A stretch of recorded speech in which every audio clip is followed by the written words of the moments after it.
जैन दोस्तों, मैं कुलदीप चौधरी आपका अपने परिवार रोजगार विदंकित में आप सभी का हार्दिक स्वागत करता हूं। आशा करता हूं प्यारे दोस्त आप सभी साथी बहुत अच्छे होंगे, एकदम जबरदस्त होंगे, जिंदाबाद होंगे, बेहतरीन होंगे। और आप सभी दोस्तों की तैयारी बहुत अच्छी तरीके से चल रही है और इसी तैयारी को मेरे भाई आप सभी साथी कंटिन्यू रखेंगे और जबरदस्त शानदार मेहनत के साथ आगे बढ़ेंगे। तो एक बार आप सभी दोस्त मुस्कुराएंगे और बताएंगे मुझे कि कैसे हैं आप सभी साथी और कैसी चल रही है आप सभी की तैयारी। जल्दी जल्दी से एक बार आप सभी साथी स्पीड से आकर के बताओ कि भैया हम बहुत अच्छे हैं और बहुत ही शानदार गजब की मेहनत के साथ आगे बढ़ रहे हैं। तो प्यारे दोस्त, जैसा कि आप सभी साथी जानते हैं, बहुत अच्छे तरीके से जानते हैं कि जैसे कि आपको मैंने विषम दिन बताए थे लास्ट क्लास में। अब ध्यान रखना, ऑल्टरनेट डेज पर आपकी ये वीडियो आती रहेंगी, ऑल्टरनेट डेज पर। और प्यारे दोस्त, पूरी जान लगा करके चीजों को बेहतर करने का प्रयास करो कि एक सिंगल क्वेश्चन भी आपके समझ में आए, एक सिंगल क्वेश्चन भी आए आपके समझ में। कोई भी क्वेश्चन आपको मैं कराता हूं तो वो क्वेश्चन आपको आसान तरीके से समझ में आ जाए।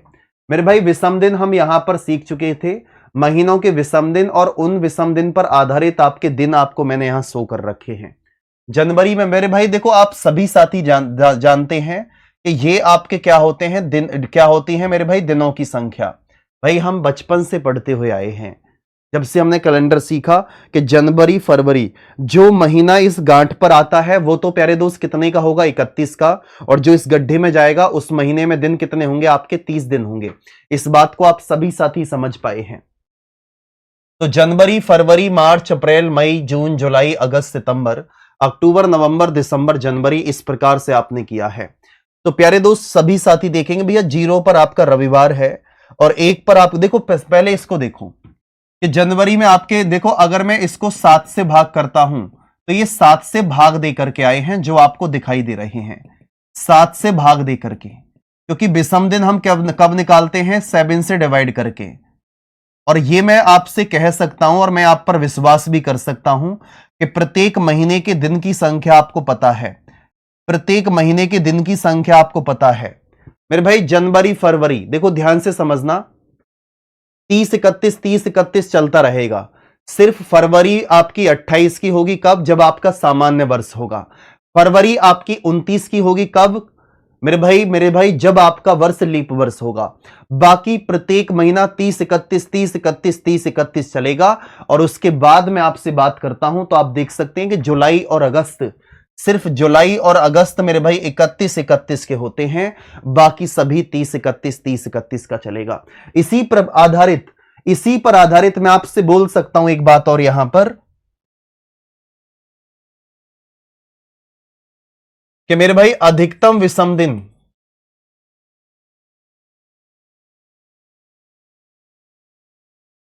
6 हो सकता है और न्यूनतम विषम दिन आपका 0।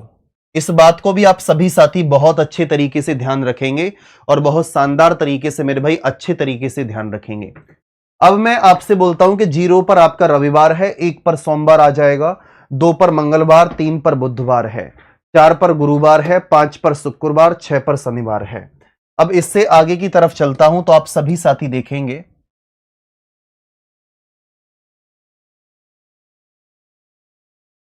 कि शताब्दी के विषम दिन।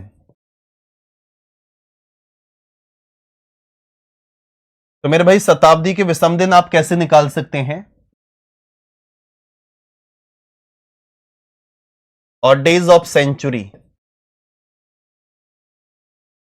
कि जैसे कि अगर मैं बात करता हूं आपसे, आप सभी साथी ध्यान से देखना शताब्दी के विषम दिन कैसे बताएंगे हम। तो सबसे पहले तो आप सभी साथी बोलेंगे भैया 100 वर्ष की हम बात करते हैं। पहले आप मुझे बताइए कि 100 वर्षों में विषम दिन किस प्रकार से आप निकालेंगे, 100 वर्षों में विषम दिन की संख्या आप कैसे फाइंड आउट करेंगे। प्यारे दोस्त, आप जानते हैं कि 100 वर्षों में मेरे भाई 24 तो आपके लीप ईयर होंगे और 76 आपके ऑर्डिनरी ईयर होंगे। लीप ईयर का मतलब आप जानते हैं कि मेरे भाई सामान्य वर्ष, और मेरे भाई आप सॉरी लीप ईयर का मतलब मेरे भाई आप जानते ही हैं कि लीप वर्ष होगा, और ऑर्डिनरी ईयर का मतलब होता है सामान्य वर्ष। अब इसी के आधार पर आप सभी साथी देखें कि अगर मैं आपसे बोलूं कि भैया एक सामान्य वर्ष,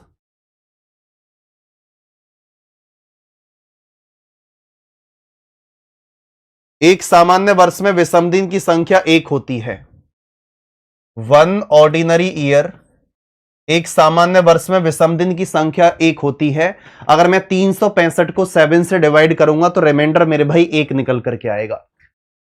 इसी के आधार पर आप सभी दोस्त ध्यान से देखेंगे भैया, एक लीप वर्ष की अगर हम बात करते हैं तो आप सभी साथी बोलेंगे कि एक लीप वर्ष की अगर हम बात करते हैं तो मेरे भाई आप सभी साथी बोल सकते हैं कि एक लीप वर्ष का मतलब क्या होगा। मेरे भाई एक लीप वर्ष का मतलब आप सभी दोस्त बोलकर चलेंगे कि एक लीप वर्ष का मतलब मेरे भाई उसमें विषम दिन की संख्या आपकी 2 होगी। अब देखो यहां पर 24 लीप वर्ष हैं, एक लीप वर्ष में विषम दिन की संख्या 2 है, तो 24 में अगर आप 2 से गुणा करेंगे तो 24 दूनी 48, ये आपका 76। एक सामान्य वर्ष में विषम दिन एक होता है तो 76 ही आ जाएगा। इन दोनों को अगर आप जोड़ेंगे तो 124 निकल करके आया। 124 को अगर आप 7 से डिवाइड करते हैं तो मेरे भाई आपका जो रिमाइंडर है वो रिमाइंडर आपका 5 आ जाएगा। आप सभी साथी बोल सकते हैं कि 100 वर्षों में विषम दिन की संख्या कितनी आ जाएगी। आप बोलेंगे 100 वर्षों में विषम दिन की संख्या आपकी 5 निकल करके आएगी। क्या आप सभी साथी इस बात को समझ पाए हैं?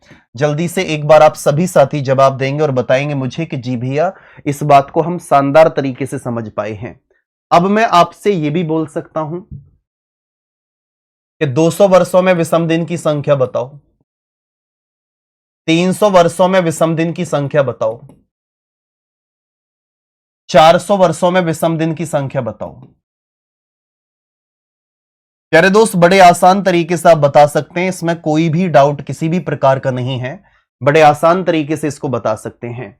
जब 100 वर्ष में विषम दिन की संख्या आपकी 5 निकल करके आई है तो आप बोलेंगे भैया 200 वर्ष में कितनी होगी, 5 गुणा 2 यानी कि 10 आ जाएगा। आप 10 को 7 से भाग करेंगे तो मेरे भाई शेषफल R4 रिमाइंडर होता है, और रिमाइंडर का मतलब मेरे दोस्त शेषफल, तो शेषफल आपका 3 निकल करके आया। तो 200 वर्ष में विषम दिन की संख्या 3 होगी। अब देखो 5 में अगर आप 3 की गुणा करेंगे तो 15, और 15 को 7 से डिवाइड करेंगे तो रिमाइंडर 1 आ जाएगा। 300 वर्षों में विषम दिन की संख्या मेरे भाई 1 होगी। सिर्फ सिंपल सी बात है। 400 को आप 400 से ही डिवाइड करेंगे तो आप बोलेंगे रिमाइंडर आपका 0 आ जाएगा। आप ऐसे भी कर सकते हैं कि 5 में 4 से गुणा करके 5 चौक 20, और 20 में अगर आप 1 प्लस करेंगे तो मेरे भाई 21 आ जाएगा। 21 को 7 से डिवाइड करेंगे तो 0। ये 1 प्लस क्यों हुआ? 100वां वर्ष यहां बचा था, एक 100वां वर्ष यहां बचा था, एक 100वां वर्ष यहां बचता है, तो वो 100वां वर्ष बचने के बाद में एक लीप वर्ष और बना लेता है, जिसके लिए लास्ट में हमने 1 प्लस किया है। इस बात को आप सभी साथी समझ पाए हैं? तो जल्दी से बताओ कि जी भैया ऑल ओके है। तो आपने देखा कि मेरे भाई ये तो 0 है, सिर्फ बड़ा आसान है। आपसे मैं बोलूं कि भैया 500 वर्ष में लीप वर्ष की संख्या बताओ, सॉरी विषम दिन की संख्या। 600 वर्षों में विषम दिन की संख्या बताओ, 700 वर्षों में विषम दिन की संख्या बताइए, 800 वर्षों में विषम दिन की संख्या बताओ। तो आप किस प्रकार से करेंगे वो भी देख लो। मेरे भाई 500 को पहले 400 से डिवाइड करो, शेषफल आपका 100 आया, और 100 वर्षों में विषम दिन की संख्या 5। 100 वर्षों में विषम दिन की संख्या 5, 200 वर्ष में 3, 300 वर्ष में 1, 400 वर्ष में 0, ये याद रखना। 600 को 400 से डिवाइड करेंगे तो शेषफल 200 आ जाएगा, और 200 वर्षों में विषम दिन की संख्या 3 आ जाएगी। 700 को 400 से डिवाइड करूंगा तो 300 आ जाएगा, और 300 वर्षों में विषम दिन की संख्या 1। 800 को 400 से डिवाइड करूंगा तो रिमाइंडर 0, और रिमाइंडर 0 आने पर तो मेरे भाई रिमाइंडर 0 ही रहेगा। आप सभी साथी बोलेंगे शेषफल 0। तो आप बोल सकते हैं कि शताब्दी में विषम दिन सिर्फ कितने हो सकते हैं? देखो यहां पर देखो 5310, और आगे भी चलेंगे आप 5310, और आगे चलेंगे 5310, 5310, ये कंटिन्यू चलता रहेगा। तो प्यारे दोस्त आज आप विषम दिन के बारे में बहुत अच्छे तरीके से समझ पाए हैं, बहुत गजब तरीके से समझ पाए हैं, शानदार तरीके से समझ पाए हैं। अब नेक्स्ट वीडियो में मैं आपको सिखाऊंगा कि दिन निकालना, लेकिन आप इसको बहुत अच्छे से कंप्लीट कर लेना, गजब तरीके से कंप्लीट कर लेना, कोई भी चीज डाउट में नहीं रहनी चाहिए। प्यारे दोस्त, कमेंट आपके सभी के चाहिए, कमेंट का इंतजार मुझे रहता है। कमेंट करके जरूर बताया करो कि क्लास कैसी लगी है, क्या इससे आपको फायदा हो रहा है या नहीं। ठीक है दोस्तों, आप सभी के लिए नमस्ते और जय हिंद, जय Bharat, bye bye, tata, take care, thank you, धन्यवाद।